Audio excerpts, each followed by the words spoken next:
I froze all my accounts.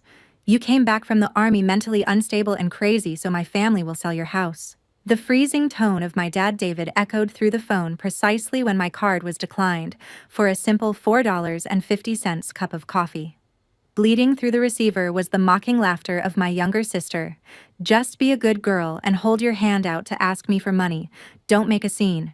I, a United States Navy captain who had just survived a grueling 9-month deployment at sea, was being stripped of my assets and honor by my own flesh and blood.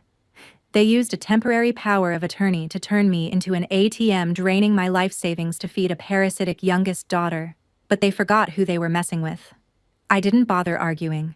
I coldly hung up the phone, put on my captain's uniform, and marched straight to the Navy Judge Advocate General's Corps. And exactly 2 hours later, my phone screen flashed violently with 57 missed calls from my dad, harmonizing with the blaring sirens of an FBI raid. Before I reveal how my own parents forced me to trigger that FBI raid, please take a moment to like and subscribe to this channel. Tell me in the comments where you are watching from and what time it is there, because this level of betrayal is something no one should ever face alone. I had just returned from a brutal 9-month deployment, seeking nothing but the quiet comfort of the home I shared with my late husband, Arthur. 9 months of salt-crusted uniforms, diesel fumes, and the constant bone-deep hum of turbine engines beneath my feet.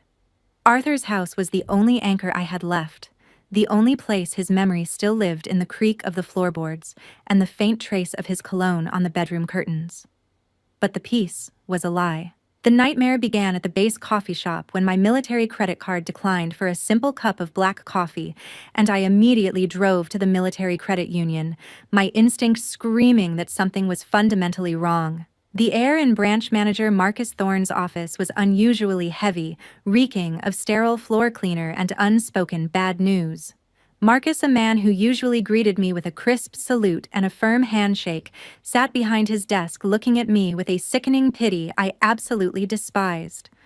He adjusted his glasses, his fingers trembling slightly as he pulled up my classified financial file on the glowing monitor.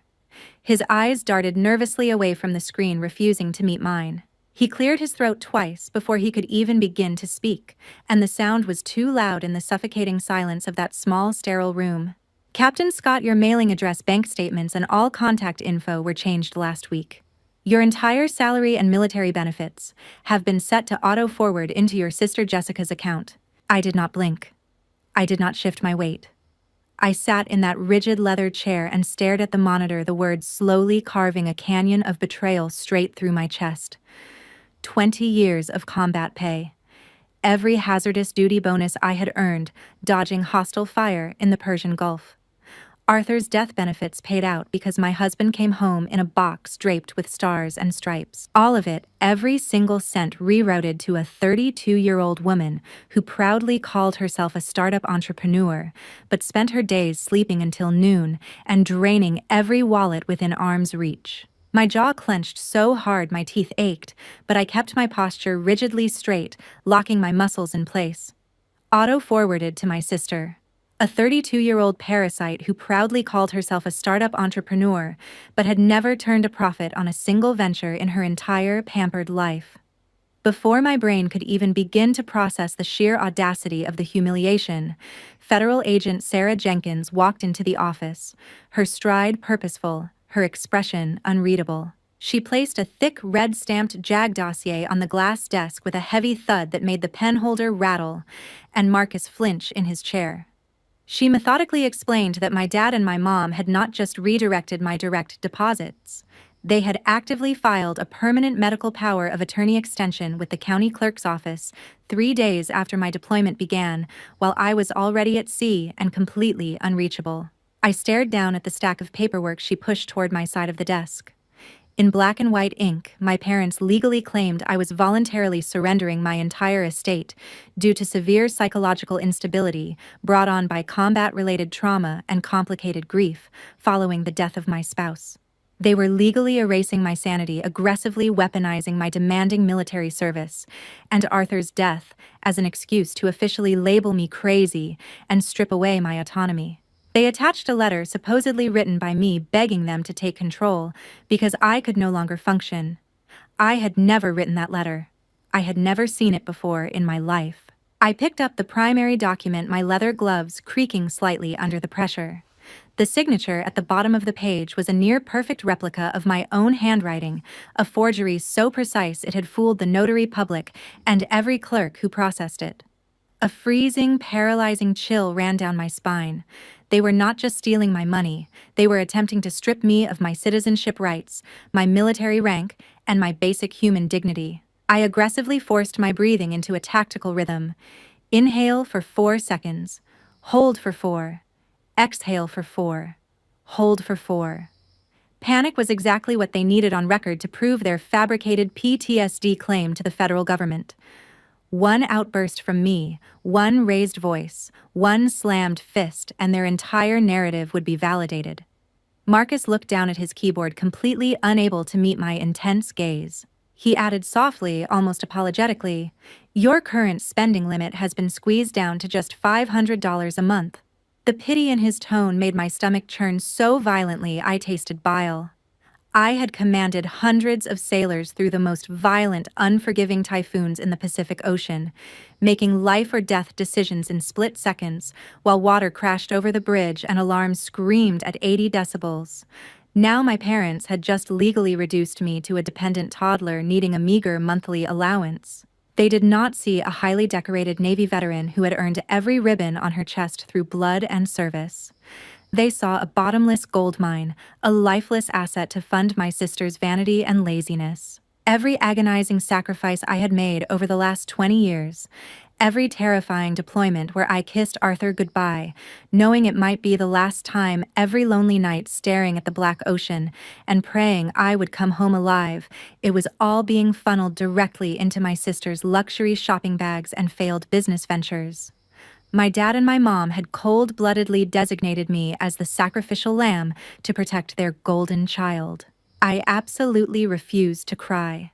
Tears are a luxury a commanding officer cannot afford when surrounded by enemies, even if those enemies happen to share her DNA.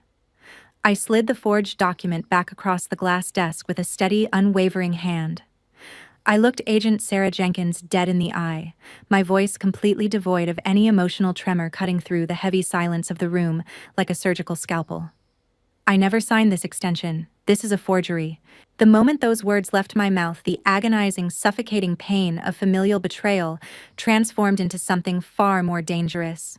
It crystallized into a cold, pitch-black fury that settled into my bones like concrete. I realized in that exact second that my mom and my dad were dead to me. The people who had raised me, who had packed my school lunches and driven me to swim practice, and waved goodbye at the recruiting station 20 years ago, those people were gone. Permanently replaced by opportunistic vultures feeding on my grief and exploiting the trust I had placed in them before every deployment. I stood up from the leather chair, sharply adjusted the collar of my uniform until the eagle insignia sat perfectly against my throat, and gave Sarah a definitive, commanding nod. The silent war had officially begun. That evening, the stretching shadows of my empty house threatened to swallow me whole. Every corner of this property was bought and paid for with Arthur's life insurance, literal blood money from a fallen hero who died serving his country on a classified operation in the Persian Gulf. They never told me exactly how it happened. Classified. All I got was a 2-star admiral standing on my porch at 6 in the morning, a folded flag pressed against his chest, and the words, "Every military spouse prays they will never hear." Arthur Sergeant First Class Scott killed in action. I was handed a medal in a velvet box and a government check that was supposed to represent 29 years of a man's life. His laughter, his steady hands, the way he called me captain, even before I earned the rank just because he believed I would. That money bought this house. Arthur's blood was in every brick, every beam, every floorboard that creaked under my feet. I stood motionless by the cold brick fireplace, the suffocating silence of the living room pressing heavily against my eardrums. Arthur's reading glasses still sat on the side table where he left them before his last deployment. His favorite flannel shirt still hung on the hook by the back door. I reached out and picked up his freezing metal dog tags from the mantelpiece, clutching them in my fist until the sharp metal edges cut painfully into my skin. Warm blood seeped between my fingers and dripped onto the stone hearth, each drop a small, sharp reminder that I was still alive. still standing still, capable of feeling something other than the numbness my family was trying to impose on me. The physical pain anchored my mind to reality, preventing me from spiraling into the darkness they were trying to manufacture around me. I could not let my dad desecrate Arthur's sacred legacy. My blood boiled with the overwhelming violent urge to drive straight over to my parents' house, kick the front door off its hinges, and demand they return everything they stole.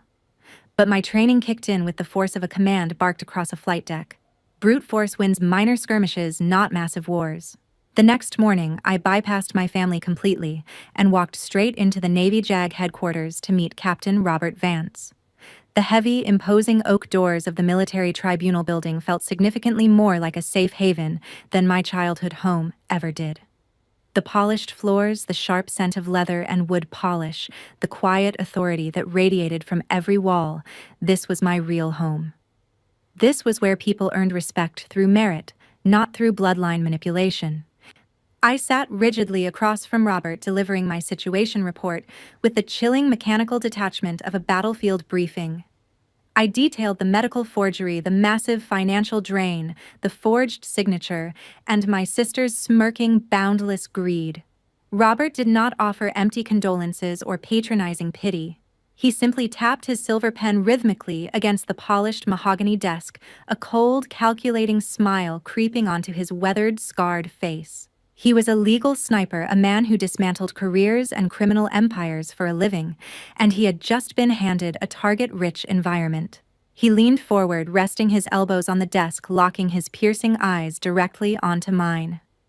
He knew exactly what my combat instincts were screaming at me to do, to attack, to confront, to burn their lies to the ground. And he was there to systematically countermand those instincts with a superior strategy. The enemy is most careless when they think their prey is already broken. Teresa.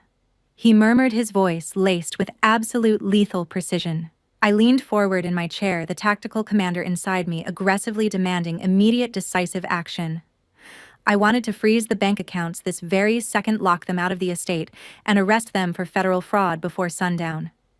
But Robert immediately raised a hand, stopping me dead in my tracks. His scarred fingers were steady, his expression carved from granite. Do not confront them.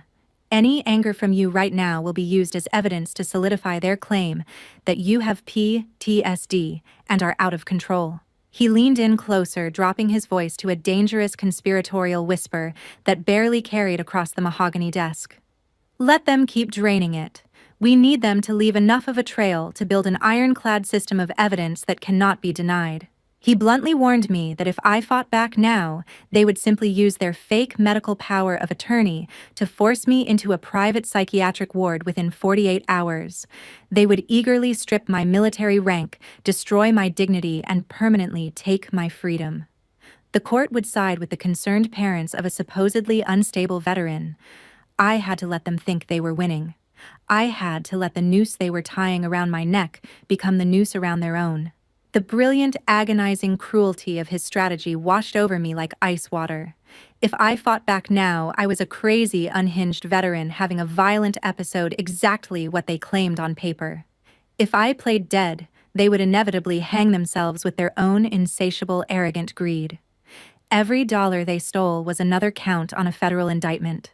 Every forged document was another year in a federal penitentiary. Robert slid a small encrypted recording device across the desk toward me.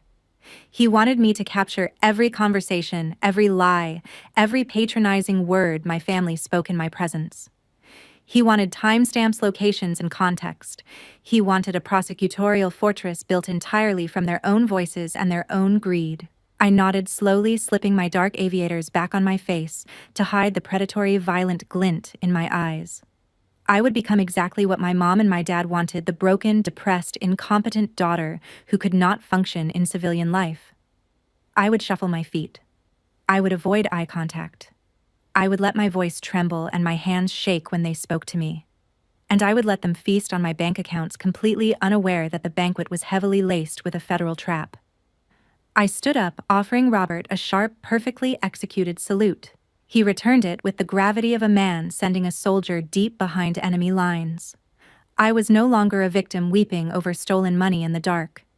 I was a commander setting a massive invisible ambush for my own family. For the next 3 weeks, I forced myself to live inside a suffocating, sickeningly sweet stage play, orchestrated by the people who were supposed to love me. My dad would frequently sit on my front porch, comfortably sipping my expensive scotch, the bottle he took from my liquor cabinet without asking, wearing his perfectly practiced mask of deep paternal concern. He would pat my shoulder with feigned warmth that made my skin crawl beneath my cotton shirt. "Daughter, you've sacrificed so much. Just rest. Let the family handle the finances. You're vulnerable. It's easy to get scammed out there." He would say, his voice thick with manufactured tenderness, while his eyes calculated the market value of my living room furniture. Meanwhile, my mom would bring over heavy Tupperware containers of homemade chicken soup, rubbing my back with fake sympathy, while her eyes secretly monitored my incoming mail stacked on the kitchen counter.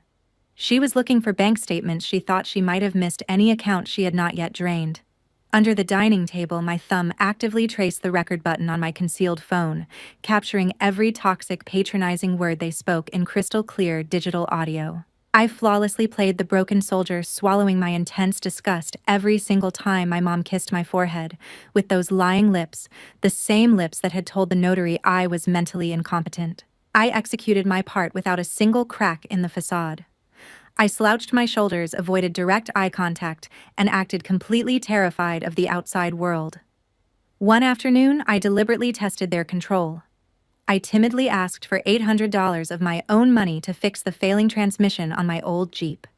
My sister scoffed instantly, rolling her eyes in exaggerated annoyance as she scrolled through her brand new smartphone bought entirely with my military salary. She barely looked up from her screen.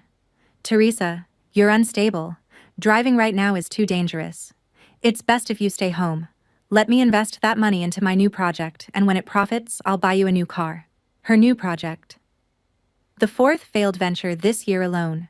The last 3 had been an online boutique, with unsold inventory still rotting in cardboard boxes in her garage, a consulting firm with 0 clients, and a website that had never been updated past the landing page, and a cryptocurrency scheme that evaporated in 2 weeks, along with $6,000 of my money. My mom and my dad nodded in immediate unison, loudly praising her supposed financial wisdom as though she were a Wall Street prodigy instead of a 32-year-old parasite who had never earned an honest dollar in her life. I kept my head bowed, staring blankly at the hardwood floor, playing the defeated sibling. But beneath the table, my hands clenched into fists so violently tight that my fingernails dug deep into my flesh, drawing warm beads of blood that dripped silently onto my jeans. The true bottomless depth of their depravity hit me exactly 3 days later. My phone buzzed in the dead silence of the afternoon. It was Thomas Riley, a retired Marine and owner of the local marina, a man who had served alongside Arthur before his final deployment. His voice was grim, completely devoid of his usual pleasantries. "Teresa, I don't mean to pry into family business, but I saw your dad David showing some real estate agents around your house. He said you're moving to a care facility and the house is up for an urgent sale." The air was violently sucked from my lungs, leaving me dizzy and gripping the edge of the kitchen counter for balance. Sell Arthur's house. The house where his boots still sat by the front door, the house where his coffee mug still occupied its spot on the second shelf. They were actually planning to erase the absolute last physical memory of my husband, just to fund my sister's delusions of grandeur. They were actively conspiring to liquidate my sacred sanctuary while I was still standing, breathing inside it. I stood frozen in the center of my living room, my eyes locked on Arthur's worn combat boots still sitting by the front door, the leather cracked and salt-stained from his last tour. The flickering, fragile flame of familial love that I had desperately tried to protect through all the lies and theft was instantly, permanently snuffed out. A cold, absolute, calculating darkness completely replaced it. I did not cry. I did not scream or throw furniture. I simply walked over to the thermostat, turned the heat down to match the ice in my veins, and methodically checked the heavy deadbolts on my doors one by one, front, back, garage, basement. My dad and my mom had officially crossed the point of no return. I opened my laptop, pulled up the hidden secure drive Robert had set up for me, and began uploading every recorded audio file, every conversation, every lie, every patronizing word they had ever spoken in my kitchen. I locked down my emotions, fully preparing my home for a brutal war they could not possibly comprehend. The psychological suffocation of constantly playing the helpless victim was taking a severe, undeniable toll on my mind. I caught my reflection in the bathroom mirror one morning and barely recognized the woman staring back. My posture was slumping even when I was alone. Dark circles had carved themselves beneath my eyes. I was beginning to absorb the poison they were feeding me, beginning to wonder if maybe the broken soldier they described was becoming real. I desperately needed air that was not tainted by their lies. I drove my malfunctioning Jeep to the Naval Harbor, the only place on Earth where the world still made logical sense to me. Retired Admiral Richard Hayes was already waiting by the docks, his posture as rigid and unyielding as the steel hulls of the massive warships anchored just behind him. He did not ask for details about my personal life. A veteran commander always recognizes the hollow, exhausted stare of a soldier actively fighting a ghost. He stepped forward and placed a heavy, weathered hand on my shoulder, his grip firm and incredibly grounding. The sharp scent of diesel fuel and biting salt water washed over me, providing a clean, bracing contrast to the suffocating sweet perfume my mom constantly wore when she came over to rifle through my mail. The wind whipped against our faces as the Admiral looked me dead in the eye. He did not offer soft pity. He did not ask if I wanted to talk about my feelings. He offered a direct command. Teresa, I don't know what you're enduring, but remember this. The honor of the captain's rank on your shoulders does not allow you to break before any enemy, even if that enemy is hiding in your own home. Never let anyone trample the pride of a soldier. It was a precision strike straight to my soul. My spine instinctively straightened, locking into rigid attention. The heavy fog of depression and submissive compliance my family had violently forced upon me completely evaporated into the sea breeze. It left behind only pure, weaponized clarity. I was a captain of the United States Navy tested by fire and salt. I had navigated destroyers through hostile waters and buried my husband with full military honors. I did not cower. I did not beg. I did not break. I had barely returned to the driver's seat of my Jeep, the Admiral's words still echoing in my skull like artillery rounds, when Robert sent a secure, encrypted file to my phone. His accompanying message read simply, "Target acquired." I opened the attachment with steady fingers. It was an intercepted email directly from my dad to a predatory real estate firm known for liquidating properties fast and asking no questions. I zoomed in on the glowing text, the words burning themselves into my retinas with the permanence of a brand. "Make it quick. She's unstable, she doesn't know yet. We will finalize the house sale before she even realizes it. She does not know yet."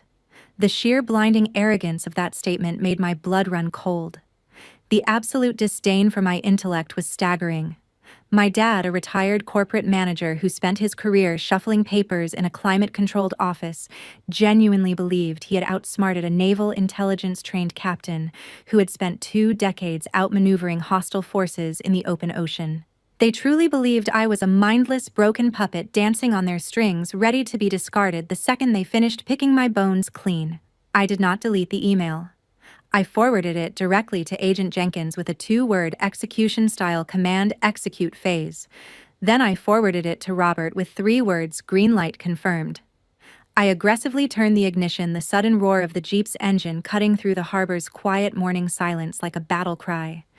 The engine that my sister had refused to let me fix with my own money now carried me toward their total destruction. I was entirely done living in the past, completely done playing the submissive victim in their twisted, pathetic family drama. As I drove back toward my house, the coastal highway stretching ahead of me in a clean, straight line, my mind shifted entirely into the present tense. The defensive line was officially permanently abandoned. I was now entirely on the offensive. Every recording I had made over the past weeks, every lie they had spoken in my kitchen, every condescending pat on the shoulder, every stolen dollar, it was all loaded into the chamber now.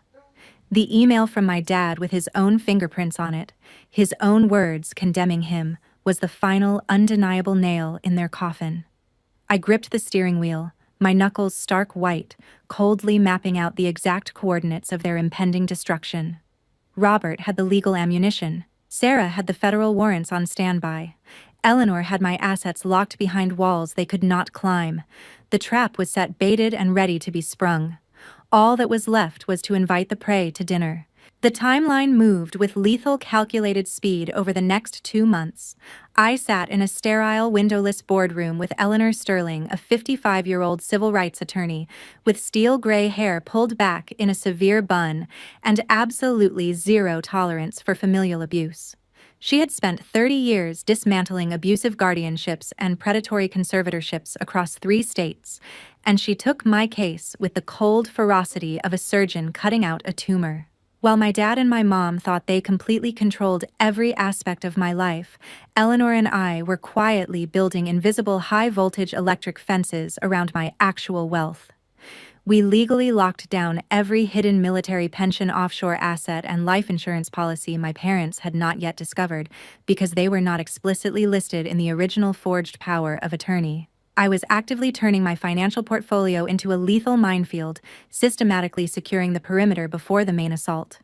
Every signature I made was precise, every document notarized in absolute secrecy to ensure they could not touch another dime.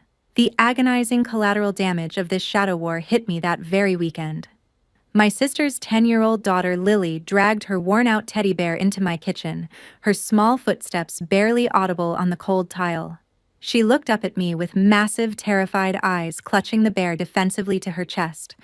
Her lower lip trembled, and her voice came out barely above a whisper. "Aunt Teresa, why did Grandpa say you're crazy? Do you have to go to the madhouse?" The breath violently left my lungs. I knelt down on the cold kitchen floor, the tile biting into my knees, and hugged her tightly to physically shield her from the poison her own family was feeding her. My arms wrapped around her small frame, and I could feel her heart hammering against my chest like a trapped bird. They were not just stealing my money. They were actively murdering my reputation in the eyes of a completely innocent child, poisoning her understanding of the world before she was old enough to question it. I stroked her hair, pressing my cheek against the top of her head, silently vowing that I would tear down their empire of lies, if only to protect her and her 8-year-old brother Sam from becoming just like them. The very next afternoon, my mom arrived to deliver what she believed was the final devastating blow. She set a tray of freshly baked goods on my kitchen counter, filling the room with the smell of sugar and butter that turned my stomach. A practiced smile was plastered across her face, the same smile she wore to church every Sunday, the same smile she had worn to the notary when she forged my signature. From her expensive designer purse bought entirely with my stolen funds, she pulled out a glossy high-end brochure. She placed it gently on the counter, smoothing it flat with her manicured fingers. "Teresa, sweetheart, we think you should go here to rest for a while. Fresh air doctors to care for you. You'll recover quickly. I will take care of the house." Her tone dripped with fake maternal warmth so thick it was suffocating. I stared down at the glossy photos of a private psychiatric facility nestled in the Virginia countryside. Manicured lawns, smiling nurses in pastel scrubs, locked gates disguised as decorative garden fences with ivy crawling over razor wire. The brochure described it as a retreat for individuals experiencing acute psychological distress, a place for healing and reflection.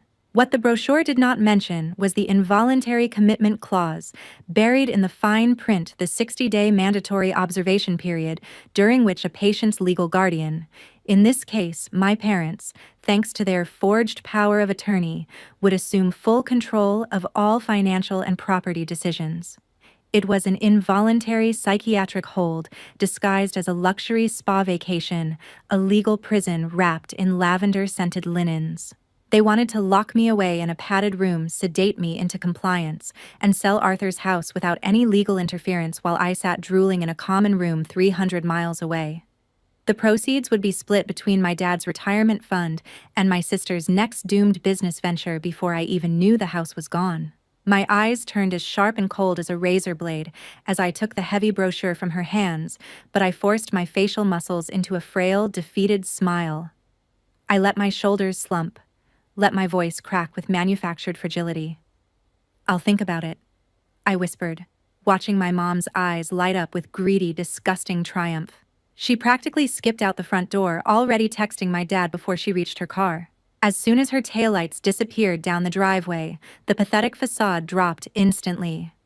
I walked directly to my office, closed the door, opened my tactical notebook, and dragged my pen across the page with brutal, tearing force. They have assumed the right to dictate my life. The net is cast. I picked up my phone, opened my calendar app, and sent out a mass invitation to my parents and my sister. Saturday night. My house. Formal attire requested. It was finally time for a family dinner. If you have ever had to smile through the pain while toxic relatives plotted your downfall right to your face, hit the like button right now. Share your own survival story in the comments, because holding back that kind of anger takes a toll only we understand. I hosted the dinner party at my house on a Saturday night. The pretext I gave them was simple: a quiet family gathering before I made major decisions about my future.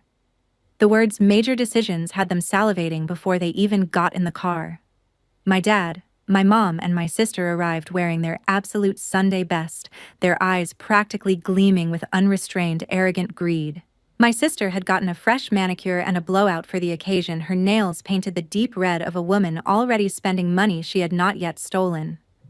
My dad wore his best navy blazer, the one he saved for board meetings and country club dinners, tugging at the lapels with the self-importance of a man who believed he had already won. But they were not the only guests at the table. Sitting quietly among them were Robert Vance, Eleanor Sterling, Marcus Thorne, and Agent Sarah Jenkins, all dressed down in casual civilian clothes, perfectly masquerading as my supportive military buddies coming to say their final goodbyes to a troubled veteran. My mom even offered Sarah a glass of wine, completely oblivious that the woman accepting it with a polite smile had a federal badge and a loaded sidearm tucked beneath her cardigan. The trap was precisely set, the federal actors were perfectly in place, and the targets had willingly walked right into the center of the ambush. The tension in the dining room was thick enough to choke on, though only I could feel it. My dad completely dominated the conversation, his eyes actively roaming over my antique furniture and artwork, mentally cataloging what he would sell first, to the highest bidder. He commented on the oak dining table, running his fingers along the grain, already calculating its auction value. My sister continuously checked her phone, visibly irritated that the massive inheritance transfer had not happened yet, tapping her manicured nails aggressively on the wood.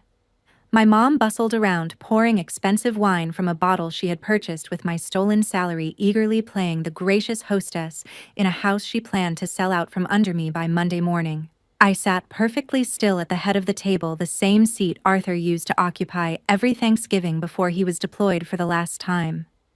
I wore a sharp, tailored black dress that intentionally mirrored the strict lines of a military dress uniform. My posture utterly unbroken, my hands resting flat on the oak surface.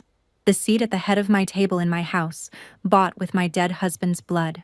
I watched them feast on food I paid for, drink wine, bought with my money, and plan the final dismantling of my entire life without a single shred of remorse. My sister even had the audacity to complain that the lamb was overcooked, pushing her plate away with an exaggerated sigh while sitting in a chair that belonged to the man whose death funded her manicures. As the main course was cleared away, my dad could not contain his arrogant triumph any longer. He stood up, tapping his silver spoon against his crystal wine glass, forcing the entire room into a self-congratulatory silence.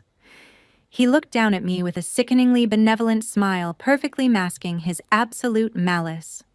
He cleared his throat with the theatrical gravity of a man delivering a corporate keynote. "Teresa, daughter, I'm so glad you've realized the family always wants what's best for you. You finally understand that letting the family manage everything is the safest and most correct choice, right?" The silence that followed his speech was deafening.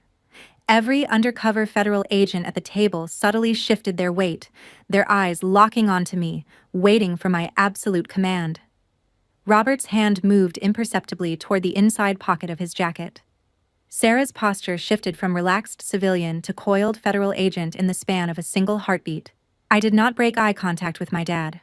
I slowly, deliberately picked up my water glass, letting the ice clink loudly against the rim in the suffocating quiet. I took a slow, calculated sip, the cold water sliding down my throat, and then I slammed the heavy glass back onto the oak table with a sharp, violent crack that made my sister physically jump in her seat, her phone clattering out of her hands. The temperature in the room plummeted to absolute zero. I stared directly through my dad's victorious facade, my voice echoing with the unyielding authority of a commanding officer issuing a death sentence. "You're right. Family is the best manager, if it were an actual family. The sickeningly smug grin on my dad's face vanished instantly, replaced by a violent twitch of utter confusion. I reached beneath the oak table where I had secured it hours earlier, pulled out a massive red-stamped JAG classified dossier, and hurled it directly onto the center of the dining table with enough force to rattle every plate and glass on the surface. The dry, violent sound made my mom physically flinch, causing her to drop her silver fork onto her porcelain plate with a sharp clatter that echoed off the walls. I stood up, towering over the table, my shadow casting a long, dark judgment over every single one of them. But unfortunately, you are not family, you are thieves. My voice cracked like artillery fire across the dining room. I ripped open the thick dossier, deliberately exposing the forged power of attorney, the unauthorized bank transfers, the printed transcripts of every conversation I had secretly recorded, and the damning emails to the predatory real estate brokers. The sheer volume of evidence was suffocating, page after page after page of their crimes laid bare under the warm light of the chandelier they planned to auction off. I did not step back. I commanded the room with absolute authority. I gave a sharp tactical nod to my allies. On cue, Robert, Eleanor, Marcus, and Sarah stood up in terrifying unison, their chairs scraping against the hardwood floor in a sound that cut through the stunned silence like a blade. The illusion of a friendly dinner shattered completely and permanently. Robert straightened his posture, his voice booming with the weight of the military tribunal. I am Captain Robert Vance, JAG lawyer. Sarah reached into her jacket and flashed her federal badge, the gold shield gleaming under the crystal chandelier. I am Federal Agent Sarah Jenkins. My dad's face turned the color of wet ash. His mouth opened and closed without sound, like a fish pulled from water. My mom trembled violently, frantically grasping the edge of the table with both hands to keep from collapsing onto the floor. I stared down at them, watching their false, arrogant empire of control instantly crumble under the crushing weight of federal authority. But the real devastation had not landed yet. I turned my icy gaze to my sister, who was frantically looking around the room for an exit that did not exist. Her freshly manicured hands gripping the edge of her chair so hard, the red polish cracked against the wood. Agent Jenkins stepped forward with the deliberate, measured stride of a predator, pulling a secondary, thicker file from her jacket and tossing it directly into my sister's lap. Sarah's tone was razor-sharp, each word delivered with the precision of a scalpel. However, Mr. and Mrs. Scott, do you know what your precious daughter has done? Jessica Scott secretly stole Captain Teresa's platinum military credit card information to rack up fraudulent debt, borrowing tens of thousands of dollars to fund her lavish partying. And she forged your exact signatures to legitimize those debts. The absolute magnitude of the betrayal echoed in the silence that followed. For 3 full seconds, nobody breathed. The oxygen violently left the room. My dad and my mom turned slowly, mechanically, like two people who had just heard a gunshot and were trying to locate the source of the wound. They stared in absolute paralyzed horror at their golden child, their precious youngest daughter. The baby they had coddled and protected and funded and worshipped at the expense of their eldest daughter's sanity, dignity, and financial independence. The child for whom they had committed federal crimes, forged documents, and attempted to institutionalize a decorated military officer. My sister backed away from the table, knocking her heavy dining chair over with a crash that split the silence like a breaking bone. She stammered incomprehensible, pathetic excuses, her face completely drained of blood, her manicured hands clutching at air. She had not just leeched off me. She had actively framed our own parents for massive federal fraud, forging their signatures on loan documents and credit applications they never saw, burying them under mountains of debt they did not even know existed. Every penny they stole from me, she stole twice over from them. The entire evil alliance imploded in a matter of seconds, destroyed not by me, not by the federal government, but by their own festering, bottomless greed eating itself alive from the inside out. I stepped forward, radiating absolute, uncompromising authority. I delivered the final words, looking my parents dead in the eye, making sure they would hear these words in their nightmares for the rest of their lives. I am not crazy. There is no psychological trauma. You are the federal criminals. The room was plunged into a suffocating, panicked silence that pressed down on everyone like a physical weight. My dad collapsed heavily into his chair, gasping for air, utterly broken by the horrific realization of his impending federal ruin, the bankruptcy, the criminal record, the complete destruction of every shred of social standing he had spent 68 years building. But my mom, desperately clinging to her lifetime of delusional denial, burst into hysterical, heaving tears. She reached out across the table, her manicured fingers trembling as she tried to grab my hand, completely ignoring the federal agent standing right next to her as if they were invisible. Her voice cracked with practiced manipulative desperation.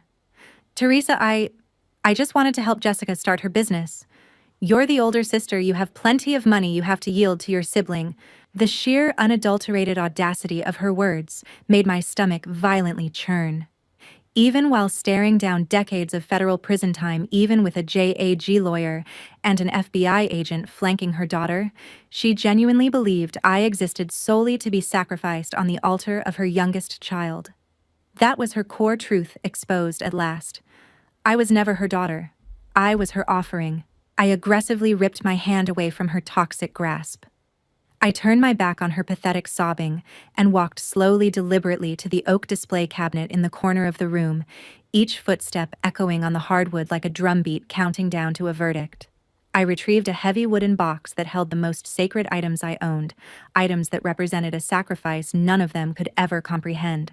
Arthur had earned these medals on a mission none of them would ever know about, in a country none of them could find on a map, protecting a freedom all of them took for granted. He left our home on a Tuesday morning, kissed me at the door, told me he would be back in 6 weeks, and came home in a metal box 83 days later. Returning to the table, I opened the lid. The velvet lining was faded, now worn from the hundreds of times I had opened this box in the dark hours of the night, just to hold something that still carried his weight. I pulled out Arthur's Purple Heart and his final Medal of Honor. The cold metal pressed into my palm with the gravity of a life given in service to a nation that included these ungrateful parasites sitting at my table. I slammed the heavy metals onto the wood right in front of my dad. The sound was deafening, a thunderclap of judgment that silenced even my mother's sobbing and made the silverware jump on the tablecloth. I leaned over him close enough to see the broken blood vessels in his eyes, my own eyes burning with a righteous, blinding hatred refined by 20 years of military discipline. "The assets you are trying to tear apart, the house you are planning to sell, were bought with his blood and his life." My dad stared at the medals, his entire body convulsing as the horrific reality of his actions finally crushed him with its full, merciless weight. The Purple Heart gleamed under the chandelier, the gold and purple catching the light with a beauty that was almost cruel. Arthur bled for that medal. Arthur died alone on foreign soil for that medal, while this man sat in his air-conditioned living room, watching football and plotting how to steal the insurance money that came with the coffin. My dad hid his face in his trembling hands, sobbing uncontrollably, his shoulders heaving with the force of a man confronted with the full, undeniable scope of his own depravity. He had not just stolen from his daughter.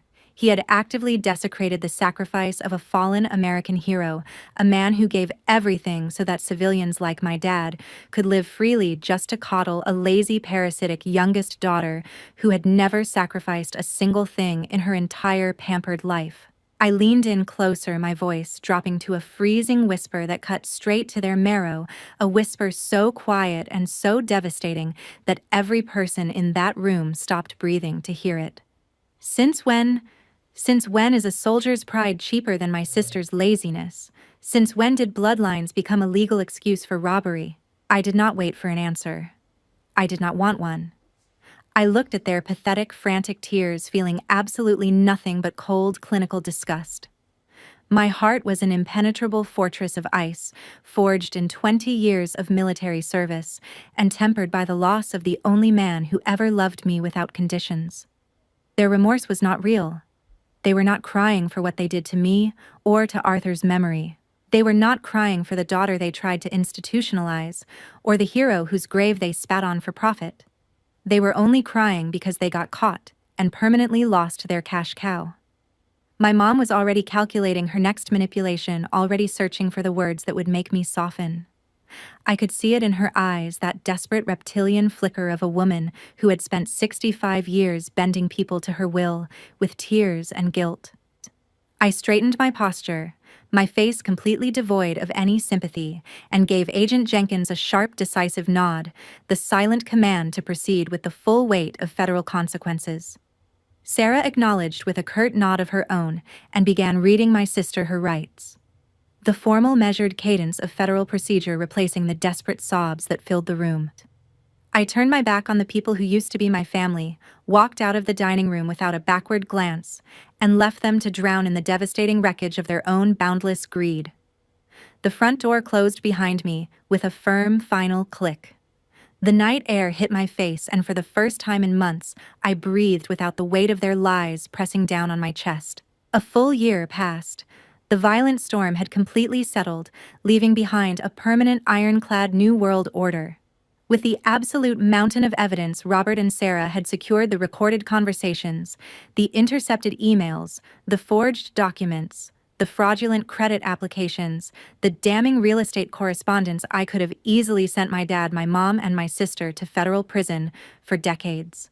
The case file was 3 inches thick. The federal prosecutor called it one of the most clear-cut cases of elder financial abuse and identity theft she had seen in 15 years. But I looked at Lily and Sam, my sister's innocent children. Lily, who still carried that worn-out teddy bear everywhere she went. Sam, who had started drawing pictures of Navy ships and taping them to his bedroom wall because he wanted to be like his Aunt Teresa. I refused to make them orphans. I refused to let 2 more children be destroyed by the greed and selfishness of the adults who were supposed to protect them. A commander's mercy, however, always comes with brutal, unyielding discipline. I did not press criminal charges, but I had Eleanor establish an unbreakable legal trust locked behind 7 layers of legal protection that no court in the country could dissolve. I transferred every single asset I owned into it, every penny, every property, every investment, every military pension payment for the rest of my natural life. If I die, every cent goes immediately to veterans' charities and a scholarship fund for military families. My family will never see a single dime of my money again, not in this life or any other. I also established a separate private education fund for Lily and Sam, accessible only when they turned 18, controlled by Eleanor and completely invisible to their mother. The children would have a future. Their mother would have nothing. My sister's endless allowance was permanently severed. No more designer purses, no more fresh manicures, no more sleeping until noon and calling it entrepreneurship. The so-called startup genius was violently forced into reality, taking a grueling minimum-wage waitressing job at a highway diner on Route 17, just to keep the feds off her back and put food on the table for her kids. I heard through Thomas Riley at the marina that she worked the early shift 5 in the morning until 2 in the afternoon, her cracked cuticles and dishwater hands a permanent reminder of the lifestyle she had destroyed with her own bottomless greed. Her brand new smartphone was gone, replaced by a prepaid flip phone. Her luxury car was repossessed within the first month. And my parents, in their twilight years, instead of enjoying the luxury retirement they tried to steal from me, were forced to take brutal, humiliating shifts, bagging groceries at the base commissary and mopping floors at the community center just to stay afloat. The massive fraudulent debt my sister had secretly racked up in their names. The credit cards she opened with their forged signatures. The loans she took out using their social security numbers came due with the merciless precision of compound interest. Their retirement savings were gone. Their home equity was gone. Their social standing in the community they had spent decades cultivating was gone. The parasite had finally eaten the hosts alive, consumed them from the inside out, and I left them all to their fate without a backward glance. It was a Tuesday morning, 7:12 a.m.